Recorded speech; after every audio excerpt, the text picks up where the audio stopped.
Elle a échappé à son mariage toxique et a embarqué dans un avion, ignorant que l'homme à côté d'elle était un roi vampire. Cela faisait 6 mois qu'Eva avait prévu de quitter son mariage toxique. Mais la pensée de survivre la pesait, la laissant endurer la douleur et les coups.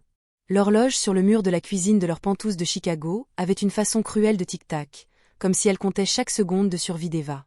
En 6 mois, elle avait appris les rythmes de la rage de son mari, comme les marins apprenaient les humeurs de la mer, le claquement du portail qui signifiait que sa journée s'était mal passée, le frottement de ses chaussures coûteuses sur le carrelage de marbre qui lui disait si les boissons avaient déjà allumé une mèche.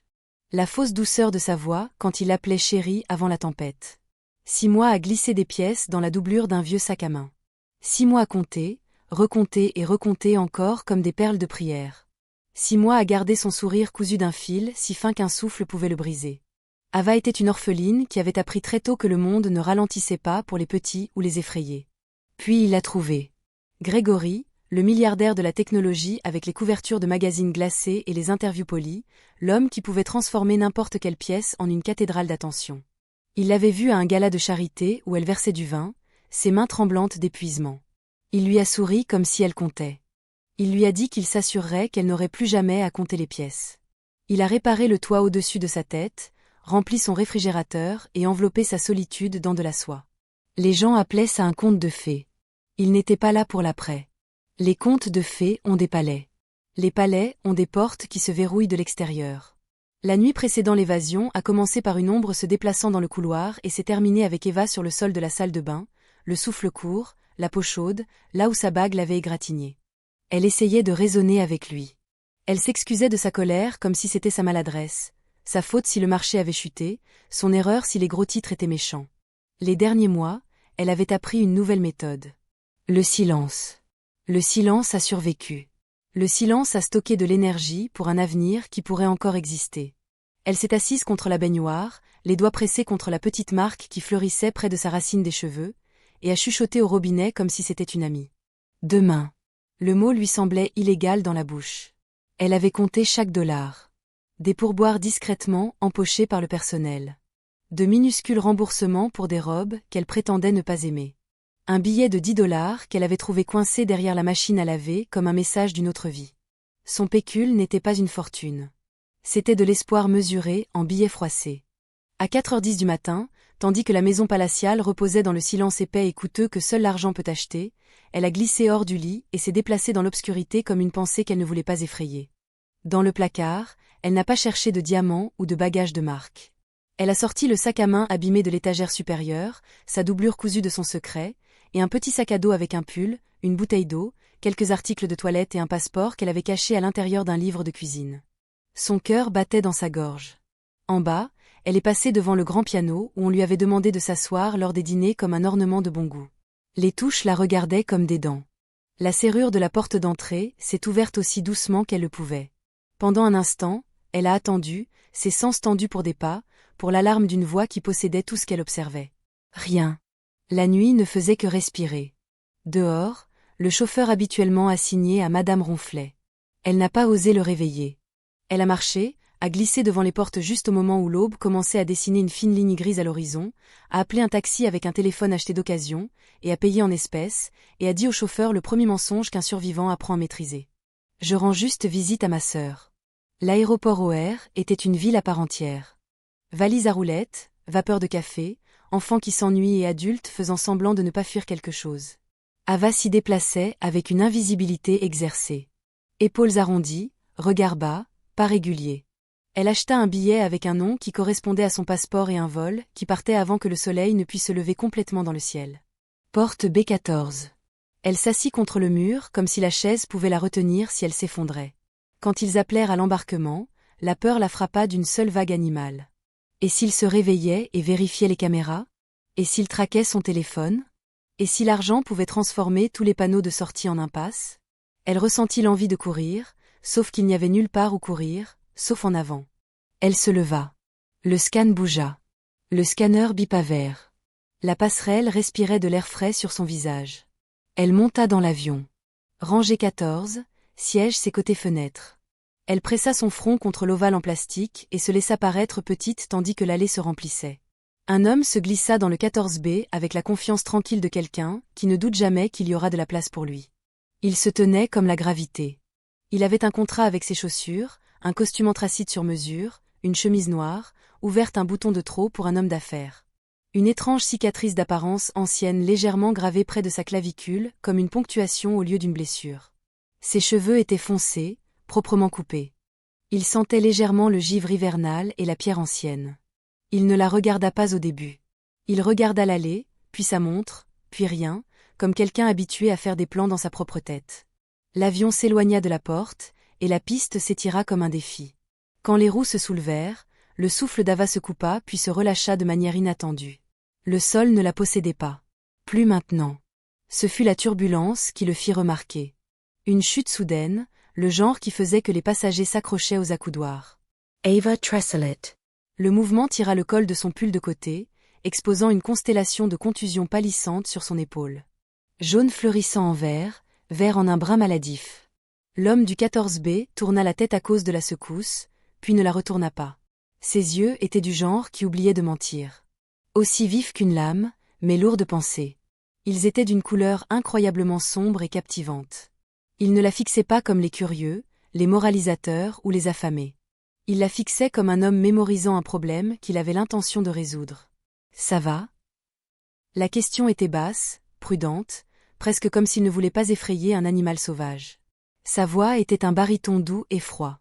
La bouche d'Ava tenta une réponse habituelle. « Je vais bien, merci. » Les mots semblaient absurdes même en sortant. Il tendit la main vers le bouton d'appel puis s'arrêta. « Les maux de tête s'aggravent pendant les vols, » dit-il, sans accuser, juste en offrant un fait. « Si vous voulez, vous pouvez vous reposer. » Il inclina légèrement son épaule vers elle, une invitation sans la moindre présomption. Cela stabilise le mouvement. Personne ne lui avait offert une épaule qui n'allait pas exiger d'intérêt depuis des années. Elle hésita, sa dignité luttant contre le besoin de survivre les 3 prochaines heures. Il ne la poussa pas. Il se déplaça simplement, posant légèrement son avant-bras sur l'accoudoir entre eux, se transformant en un mur sur lequel elle pouvait s'appuyer si elle le souhaitait. Elle choisit. Sa tête trouva la ligne entre sa poitrine et son épaule, un endroit qui ressemblait absurdement à une promesse. C'était froid, comme s'appuyer contre du marbre, mais incroyablement stable. L'odeur du givre et de la pierre la calma plus vite que le bruit blanc de la cabine. Elle ferma les yeux et compta. Une respiration, 2, 10, 20. Son esprit dériva finalement vers cette étrange terre entre le sommeil et la vigilance. Il ne bougea pas. Il ne parla pas. Il semblait même ne pas respirer. Il ajusta sa posture pour que son cou ne se crispe pas. Et de sa main libre, à peine perceptible, il tira la buse d'air au-dessus d'eux pour un léger courant, afin qu'elle n'ait pas trop chaud. Le geste était instinctif, irréfléchi, le genre qui révèle le langage le plus vrai d'une personne. Lorsque le signal de la ceinture de sécurité s'éteignit, une hôtesse de l'air commença à descendre l'allée avec le sourire poudré du service. L'homme leva un doigt. « Pas maintenant. » Sa voix était douce, mais le sourire s'adoucit en quelque chose de réel. Elle continua son chemin. 1 heure plus tard, Eva s'agita, désorientée par l'intimité de la paix. Le souvenir revint en force. La maison, les ecchymoses, le plan, le décollage, l'étranger. Elle s'assit, les joues rougissantes. « Je suis désolée, » dit-elle, évitant son regard. Pas besoin de s'excuser. Sa voix avait une très légère pointe d'accent. Européen peut-être, mais adouci par des siècles. « Je suis Nicolas. » Elle faillit ne pas donner son nom. Les noms sont des clés. Les clés ouvrent des portes. Les portes peuvent être défoncées. Mais il avait donné le sien. Ava. Enchanté de vous rencontrer, Ava. Il ne tendit pas la main et n'essaya pas de faire une blague.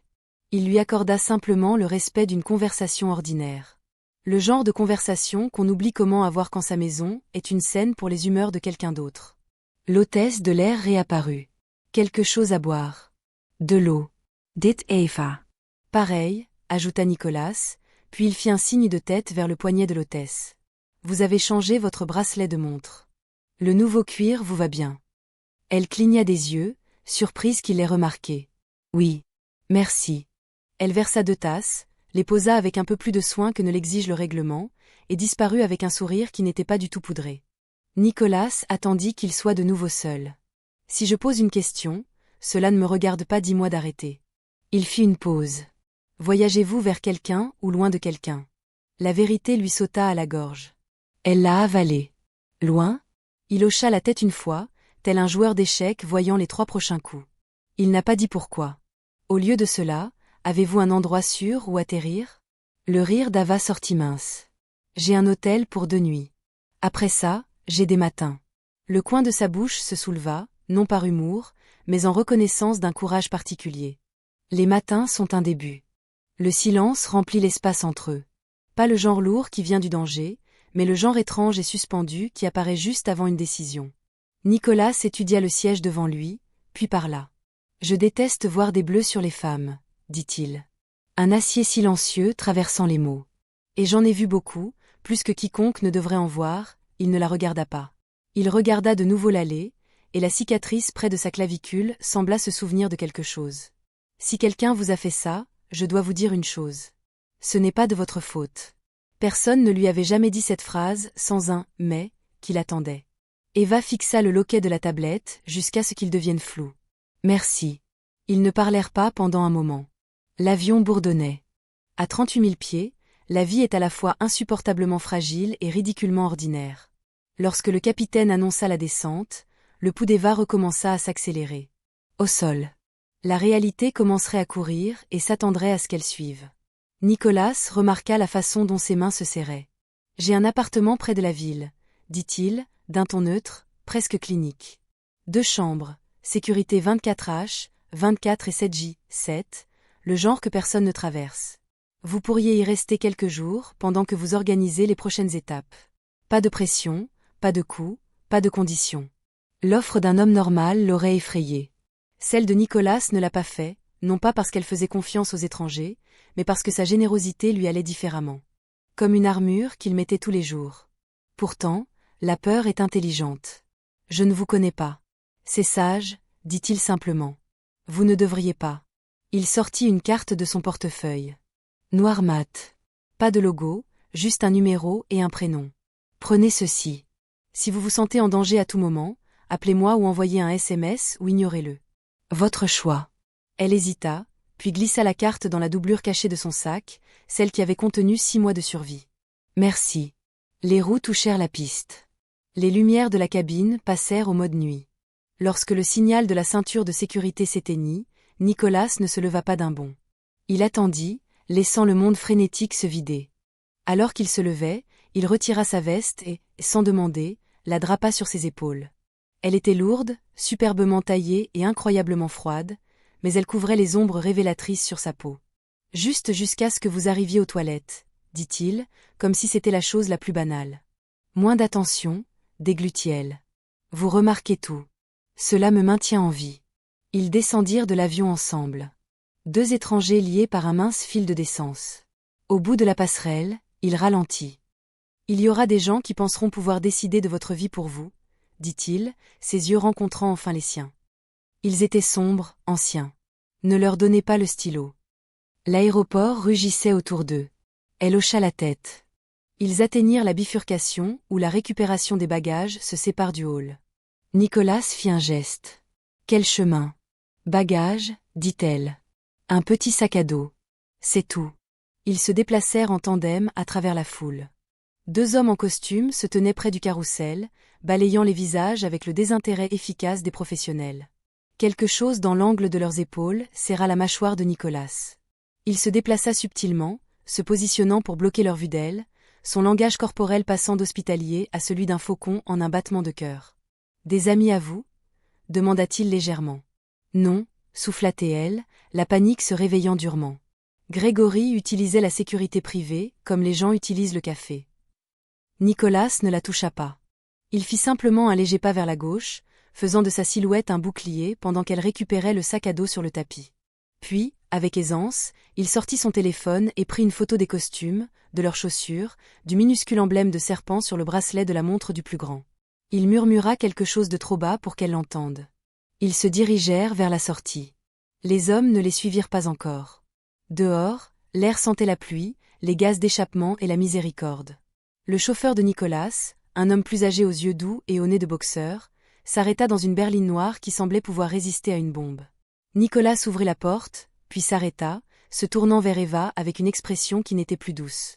Elle était protectrice et avait des dents. « Dernière question, dit-il. Voulez-vous de l'aide ou voulez-vous que je me mêle de mes affaires? Ava regarda la voiture ouverte, la foule, le téléphone serré dans sa main.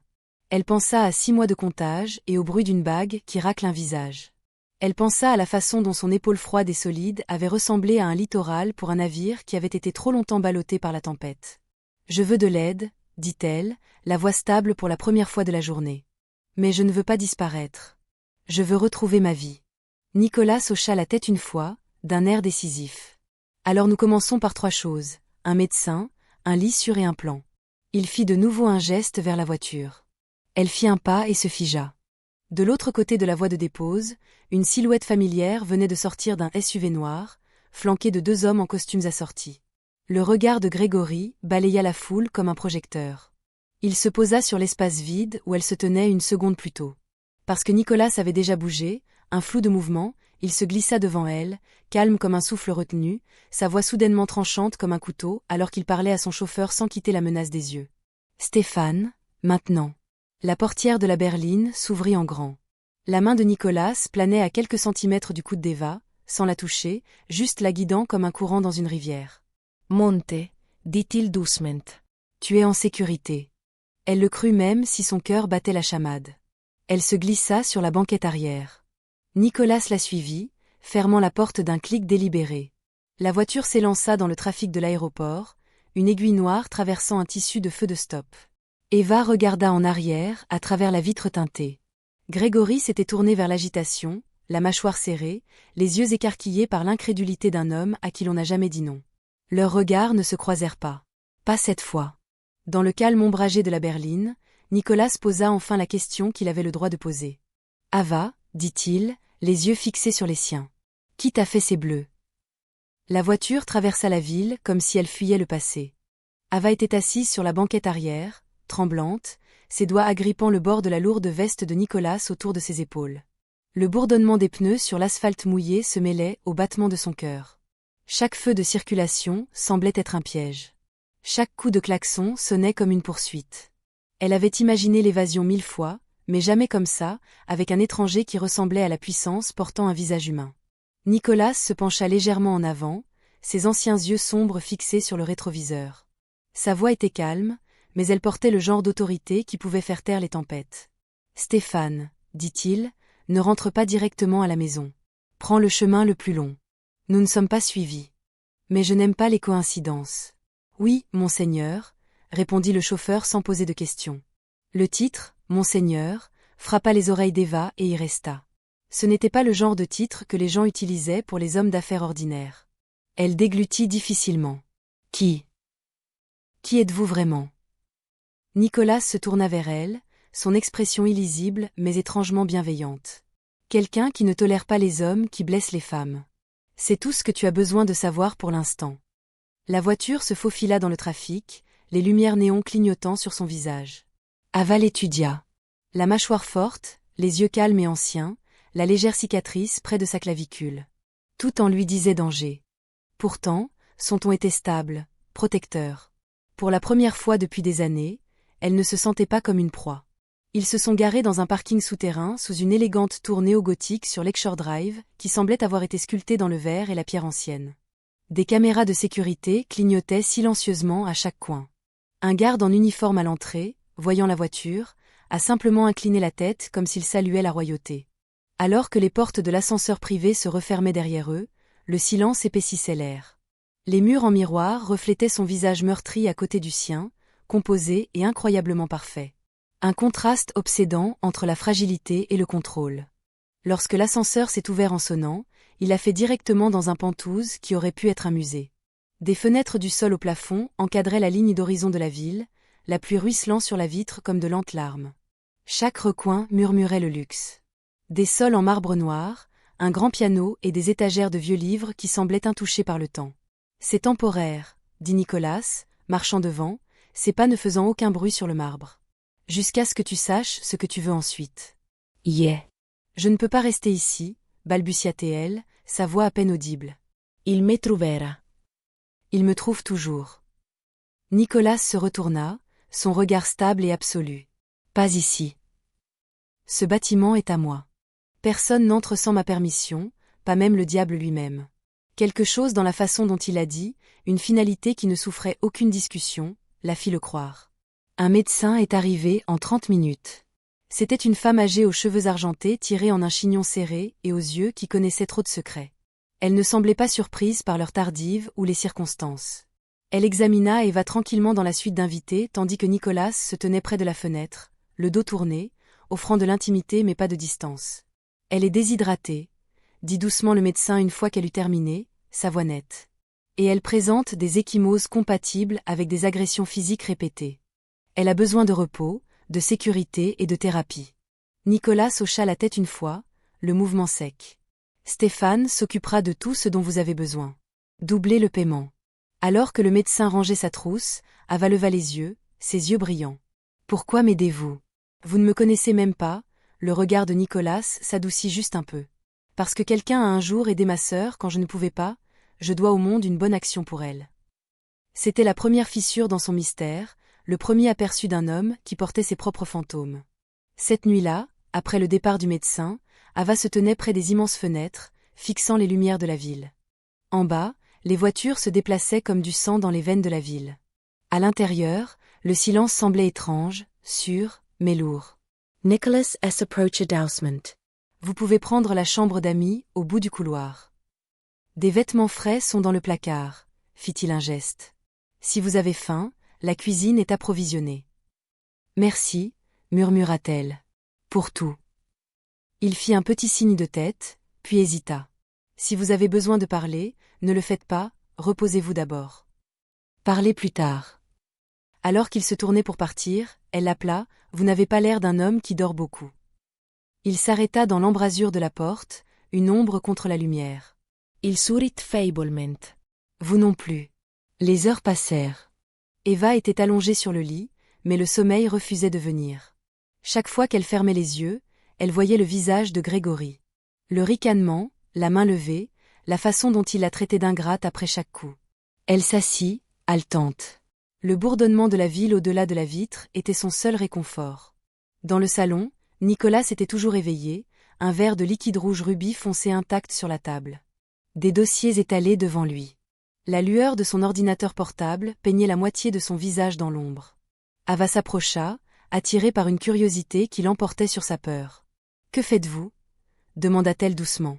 Il leva les yeux, son regard semblant percer l'obscurité. « Des affaires ? Quel genre d'affaires ? Le genre qui empêche des gens comme votre mari de bien dormir la nuit, dit-il sèchement en fermant l'ordinateur portable. Eva fronça les sourcils. Vous parlez comme quelqu'un qui a l'habitude de se défendre. Je ne me bats pas, dit-il en se levant. Son immobilité était absolument anormale. J'efface les problèmes. Elle le fixa, les pièces s'assemblant. L'épaule froide dans l'avion, comme du marbre. La vitesse à l'aéroport, un flou qu'elle avait cru imaginer. Le chauffeur l'appelant Monseigneur. Le sentiment d'une puissance ancienne émanant de lui par vagues. Vous êtes. Vous n'êtes pas. Elle ne pouvait pas le dire.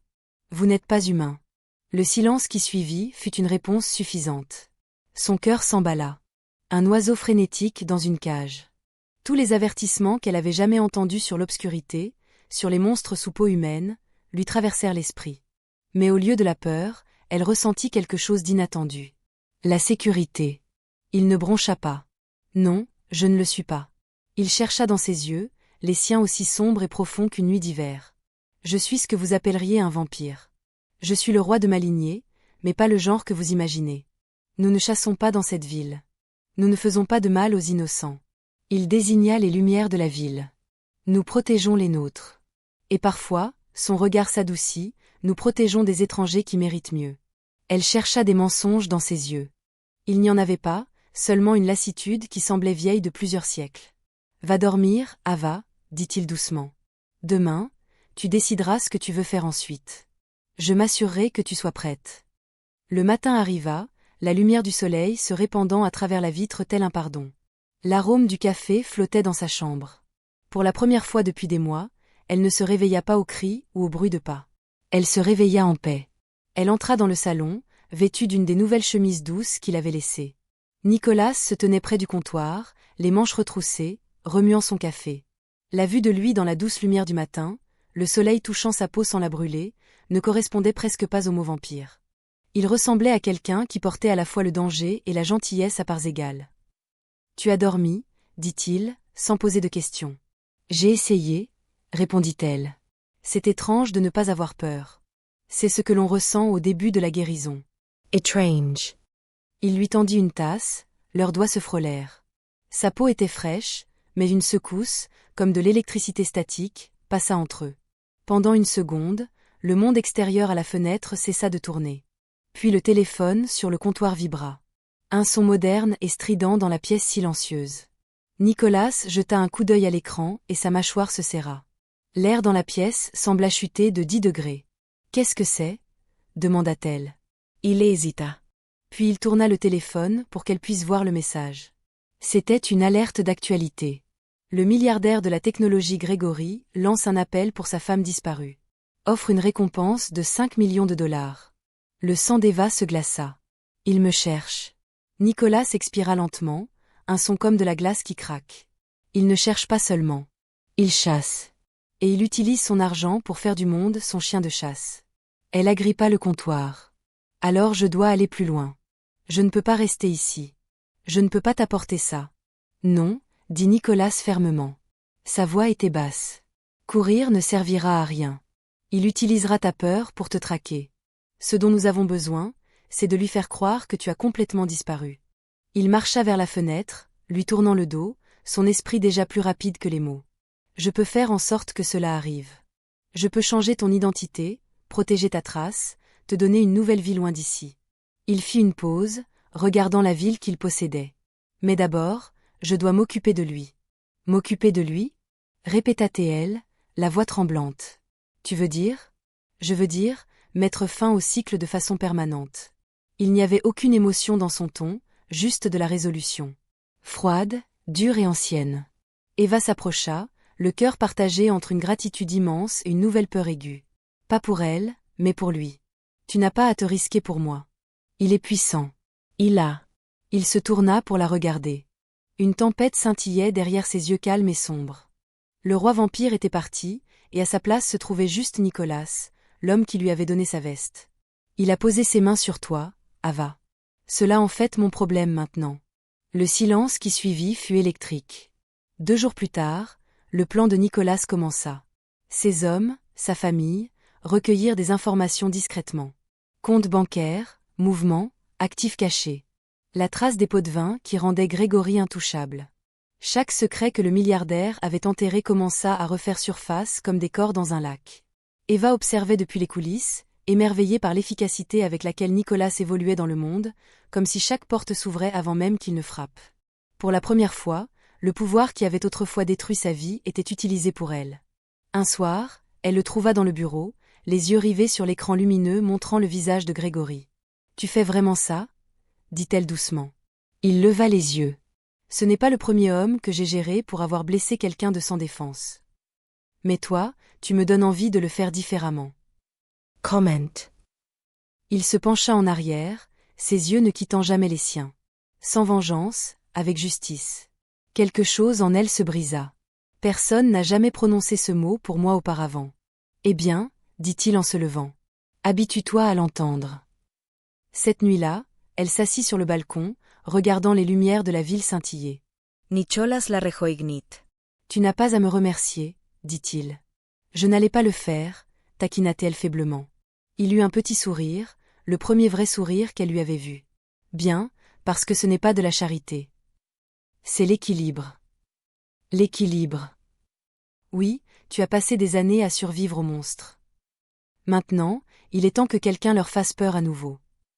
Ava le regarda, le roi vampire qu'elle avait rencontré dans un avion. L'homme dont le monde terrifiait la plupart des gens, et pour la première fois, elle se sentit plus forte, pas plus petite. La ville dormait sous un ciel plein de nuages meurtris. Mais Nicolas ne dormait pas. Les rois comme lui le faisaient rarement. Pendant que les autres rêvaient, il planifiait. Eva était assise près de la fenêtre, serrant une tasse de thé. Elle guérissait, mais à l'intérieur, la peur persistait. Derrière elle, Nicolas se tenait, son téléphone pressé contre son oreille, son ton calme mais froid.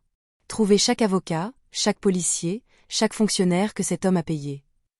Je veux des dossiers, des transactions, des menaces, tout, dit-il. Quiconque l'aide à couvrir ses traces, ils sont finis. Il raccrocha et se tourna vers elle. Tu n'as pas dormi, dit-elle doucement. Il surit feiblement. Toi non plus. La voix d'Ava trembla. Il ne s'arrêtera jamais. Grégory ne perd jamais. Il brûlera le monde juste pour prouver qu'il peut me contrôler à nouveau. Le regard de Nicolas se durcit. Alors qu'il essaie. Je ne crains pas les hommes qui se cachent derrière la richesse. J'ai enterré des plus forts. 3 jours plus tard, le monde de Grégory commença à s'effondrer. Son meilleur avocat disparut. Son détective privé fut arrêté pour corruption. Une journaliste publia un exposé anonyme révélant son passé d'abus domestiques et de dons de campagne illégaux. Son nom, autrefois poli et puissant, devint poison du jour au lendemain.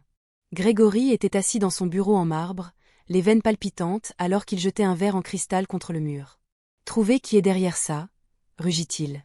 Mais son assistant ne fit que bégayer, terrifié. Car derrière chaque murmure, il y avait l'ombre d'un homme. Nicolas, le roi vampire qui détestait les hommes qui frappaient les femmes.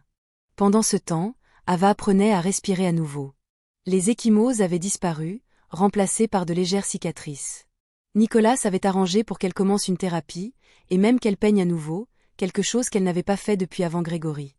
Elle se retrouvait souvent à peindre tard dans la nuit, pendant que Nicolas regardait tranquillement depuis le canapé, faisant semblant de lire. Il ne demandait jamais ce qu'elle dessinait, mais chaque fois qu'elle avait fini, il y jetait un coup d'œil et disait quelque chose de simple. C'est de la force. Ce n'était pas encore de l'amour. C'était quelque chose de plus rare. La sécurité avec de la chaleur en dessous. Un soir, Ava entra dans le bureau et se figea. Nicolas était au téléphone, la mâchoire serrée. Personne ne le touche tant que je ne l'ai pas dit, grogna-t-il. Il doit voir tout ce qu'il a construit s'effondrer avant de craquer. Ava deglutit. Tu vas t'en prendre à lui toi-même. Nicolas termina l'appel et se tourna vers elle. Il t'a fait du mal et il est toujours en liberté. Ça se termine ce soir. Son pouce s'accéléra. Nicolas, tu ne peux pas juste le tuer. Ses yeux se posèrent sur les siens, vifs et délibérés. Qui a parlé de le tuer? Elle le fixa. Nicolas s'approcha, sa présence froide mais électrique. Il y a pire que la mort pour des hommes comme Grégory. Je lui enlèverai la seule chose qu'il adore. Le pouvoir. Il fit glisser une petite clé USB sur la table. Ceci contient suffisamment de preuves pour le détruire légalement, mais j'aurai besoin que tu témoignes, que tu racontes ton histoire. Ava se figea. Tu veux que je rende ça public? Oui, dit-il simplement. Plus de cachette. Elle eut le souffle coupé. Tu ne comprends pas. J'ai été silencieuse toute ma vie. Chaque fois que j'ai parlé, j'ai été punie. Il s'approcha, la voix basse. Et chaque fois que tu es restée silencieuse, tu as souffert. Tu as fini d'être une victime, Eva. Tu es une survivante maintenant, et les survivants ripostent. Les mots la frappèrent comme le tonnerre. Pour la première fois, elle ne se sentait pas faible. Elle se sentait puissante. Terrifiée, oui, mais puissante. 2 jours plus tard, la confrontation arriva plus vite qu'aucun d'eux ne l'avait prévu. Nicolas avait organisé une rencontre dans un lieu public neutre, le hall d'un hôtel de luxe en centre-ville.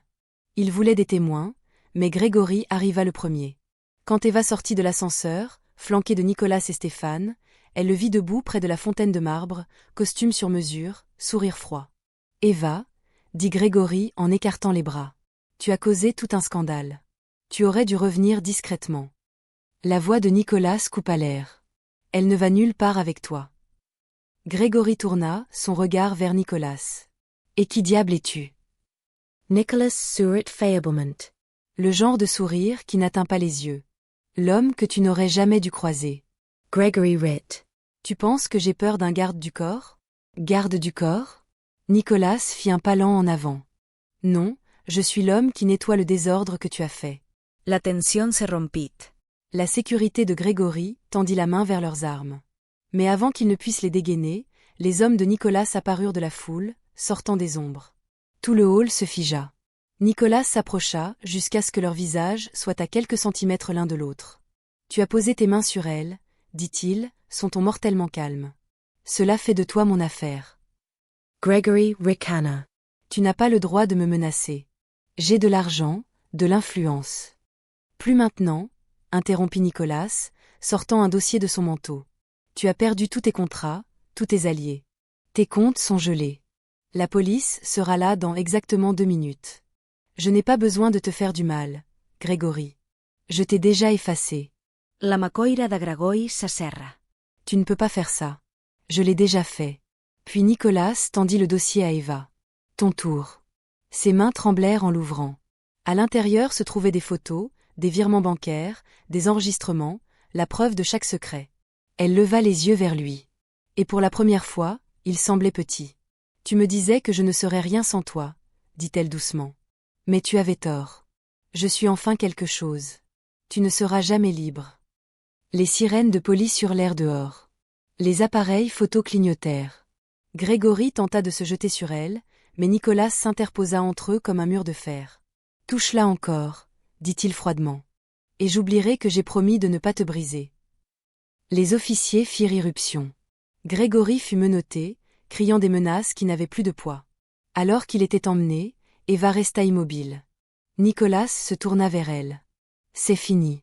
Des larmes coulaient sur ses joues. Non, murmura-t-elle. Ce n'est que le début. Cette nuit-là, de retour aux Pentouses, la pluie fouettait les vitres. Elle se tenait sur le balcon. Nicholas la rejoignit. Tu l'as fait, dit-il. Non, répondit-elle doucement. Nous l'avons fait. Elle se tourna vers lui. Pourquoi as-tu fait tout cela pour moi? Tu ne me connaissais même pas, les yeux de Nicolas s'adoucirent. Parce qu'une fois, j'ai dû regarder quelqu'un que j'aime souffrir et je n'ai pas pu la sauver. Tu m'as donné une autre chance. Sa gorge se serra. Et que se passe-t-il maintenant? Il sourit feiblement. Maintenant, tu commences à vivre. Et moi, je retourne à une vie où je suis le monstre qui combat d'autres monstres. Elle secoua la tête. Tu n'es pas un monstre, Nicolas. Alors pourquoi est-ce que je me sens comme à chaque fois que je te regarde? Ava s'approcha, sa main effleurant la sienne. Parce que tu te soucies trop, il lui prit la main. Repose-toi, murmura-t-il. Demain, le monde commencera à parler de toi. Laisse-les. Tu as gagné ta voix. Alors qu'il rentrait à l'intérieur, Eva se murmura, et je l'utiliserai. Le lendemain matin, le monde connaissait son histoire. La femme du milliardaire brise le silence. Sa douleur était devenue pouvoir. Grégory attendait son procès. Les jours passèrent. Eva cuisinait, peignait et guérissait pendant que Nicolas veillait sur elle. Mais la paix ne reste jamais sans être mise à l'épreuve. Un soir, Stéphane fit irruption par la porte. Monseigneur, nous avons un problème. Nicholas s'éleva instantanément. Parle. Grégory a été libéré sous caution. Quelqu'un a tiré les ficelles. La fourchette d'Eva lui tomba des mains. Non, non, c'est impossible. Le calme de Nicolas était glaçant. Où est-il maintenant? On dit qu'il vient la chercher. Nicolas ne broncha pas. Qu'il essaie. Il se tourna vers Eva, ton protecteur. Tu ne quitteras pas ce bâtiment tant que je n'aurai pas réglé ça. Nicolas, s'il te plaît, ne pars pas. Il est dangereux. Il la coupa. Moi aussi. Avant qu'elle ne puisse argumenter, il était parti. La nuit tomba. La pluie tombait à nouveau, de la même manière que la nuit où elle s'était enfuie.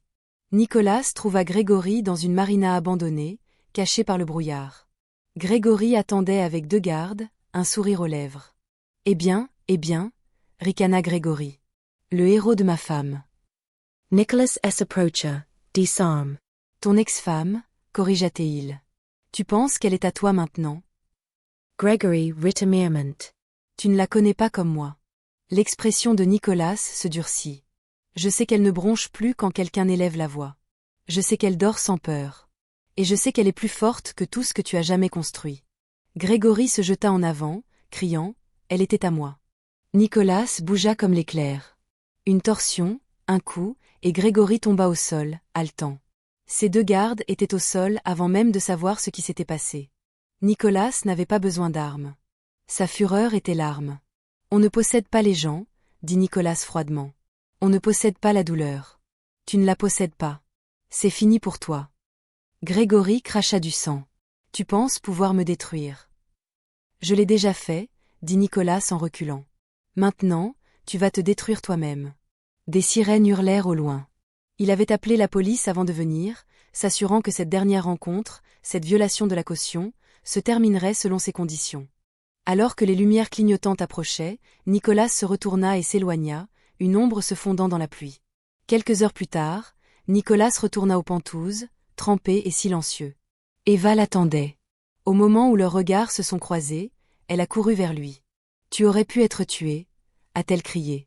Il a levé une main, lui caressant la joue. « Je t'ai dit que je ne meurs pas facilement. » Elle a pressé son front contre sa poitrine, sanglotant doucement. « C'est vraiment fini, n'est-ce pas ?»« C'est fini » a-t-il murmuré. Il part pour de bon. Pour la première fois, elle s'est autorisée à respirer. Chaque blessure, chaque échymose, chaque nuit de terreur silencieuse, tout cela était derrière elle. Nicolas lui a pris le visage dans ses mains. « Tu m'as changé » a-t-il murmuré.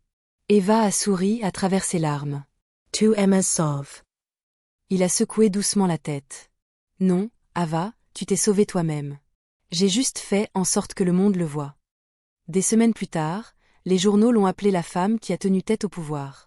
Elle a lancé une fondation pour les femmes fuyant les abus, financée discrètement par Nicolas. Elle se tenait sur un podium lors de son premier gala de charité, les lumières chaudes sur son visage, une salle pleine de supporters. Elle a regardé et au fond de la salle, à moitié cachée dans l'ombre, elle a vu la regarder. Elle a fait une pause, puis a parlé avec le cœur, sa voix ferme et claire. Pendant longtemps, a-t-elle dit, j'ai cru que le silence était la sécurité. J'ai appris que le silence n'est que le terreau où l'abus se développe. La première et la plus importante leçon que j'ai apprise est que trouver sa voie est le premier pas vers la lumière du soleil. C'est l'arme la plus puissante que nous ayons. Elle a poursuivi, la deuxième leçon concerne la force. Je pensais que mon agresseur était fort. Mais j'ai appris que le besoin de contrôler, de posséder et de briser quelqu'un, ce n'est pas de la force. C'est de la faiblesse. C'est de la fragilité déguisée en force. Ses yeux ont trouvé Nicolas dans l'ombre. La vraie force, le vrai pouvoir. Que vous soyez un humain ou un roi ou quelque chose de plus, c'est le choix d'utiliser votre force pour protéger, pour défendre, pour élever ceux qui ont été rabaissés. Le vrai pouvoir est le choix d'être un bouclier, pas une cage. C'est la leçon que je porterai avec moi chaque jour. La salle a éclaté en applaudissements. Plus tard, alors que la foule s'éclaircissait, une voix froide familière derrière elle a dit « Tu brûles toujours le pain grillé quand tu cuisines. » Son cœur a fait un bond. Elle s'est retournée, et il était là. Nicolas, dans un costume noir, les yeux doux mais pleins d'un feu ancien. « Tu es venu » a-t-elle murmuré. « Je te l'ai dit » a-t-il dit, s'approchant. « Je ne fuis jamais la lumière. J'avais juste besoin de m'assurer que les monstres étaient partis d'abord. » Elle a souri, des larmes scintillant à nouveau. Mais cette fois, c'était des larmes de joie. « Alors reste. » Il lui a pris la main doucement, ses yeux ne quittant jamais les siens. « Si je reste pour de bon. » Et pour une fois, il ne ressemblait pas à un roi vampire. Il ressemblait à un homme qui avait enfin trouvé la paix. Auriez-vous fait confiance à l'homme assis à côté de vous si vous étiez à sa place? Laissez vos pensées dans les commentaires ci-dessous et dites-nous ce que vous auriez fait. N'oubliez pas de cliquer sur le bouton d'abonnement car la prochaine histoire à venir vous secouera encore plus profondément.